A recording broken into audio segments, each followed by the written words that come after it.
I'm happy to have Bangladesh now. If It'll just be 2 Mr. minutes. Senator Shipridge needs to leave. It'll just be 2 minutes. Thanks. 2 minutes? Okay. Yeah. Minister, there's been talk that this is the global year of elections, and in fact the first election for the year was the election in Bangladesh on the 7th of January. Human Rights Watch reports in relation to that election enforced disappearances in the lead up to the elections, or enforced disappearances, extrajudicial killings, substantial impunity towards the government. The major opposition party boycotted the election. There are many people within the diaspora here who say the government does not have a democratic mandate. It's not a legitimate form of government. What has Australia's response been to the election and to the forming of this government, given what we know about the irregularities, would be a polite term for that election? Senator Gary Cowan, South and Central Asia Division. So, Senator, for Bangladesh, you may have seen also that on the 10th of January, DFAT issued a statement. We welcomed the fact that Bangladeshis had the opportunity to exercise their right to vote, but we also stated that it was regrettable that the elections took place in an environment where not all stakeholders could participate meaningfully or substantially, and we clearly raised our concerns about the violence and the arrests that had taken place in the lead up to those elections. We urged the Bangladeshi government to strengthen democratic institutions, and we also highlighted the consistent engagement we'd had with Bangladesh on the importance of free and fair elections. And again, before the elections were held, we had done a wide range of advocacy to highlight the importance as we sought for free, fair and peaceful elections. So we did that in Bangladesh, we did that here in Canberra, and we did that also at the UN. Yeah, Ms. Cowan, numerous people in the diaspora have been concerned about how the statement welcomed the capacity of the people of Bangladesh to exercise their democratic rights, because, overwhelmingly the message I've received from the diaspora is they don't feel like that was what happened. The principal opposition party was boycotted, their leaders were being targeted and imprisoned, there are extrajudicial killings, there are disappearances. Do you think that language of welcoming the fact that the people of Bangladesh had a right to vote, in hindsight, was probably a poor choice of words, given what we know happened?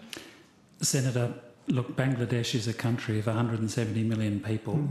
The holding of elections in itself is a positive thing.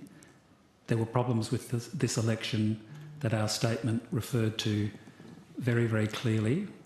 We talked about in the statement the regret about the ability to participate, appreciating the opposition party boycotted the election. We were very clear about the concerns about violence and arrests.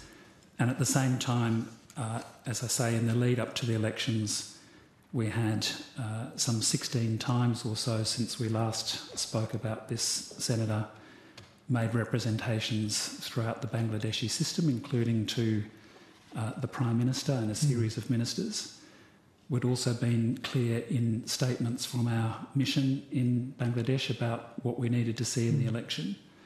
We've made representations here. So I think we've been clear about our hopes and expectations, and also about where this fell short. But we also need to, recognise steps where they have been taken. My final question is this. Given multiple representations and multiple statements seeking a free and fair election, for which I commend the High Commission and its team in Bangladesh, given that didn't work and what we saw in the election, are Magnitsky sanctions on the table for the senior leadership in Bangladesh who permitted these circumstances to unfold and who effectively directed a deeply unfair, violence-ridden process? Are they on the table now, Minister? Senator, I think you've heard in earlier evidence in other situations that we don't telegraph sanctions before they're taken. This has been years and years and years of political violence. The United States took action more than 2 years ago against the same senior leadership who have made this election unfair. What will it take?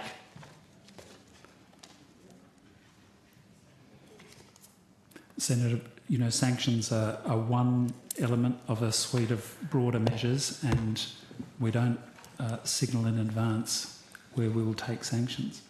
I note the time, Chair. Thank you very much.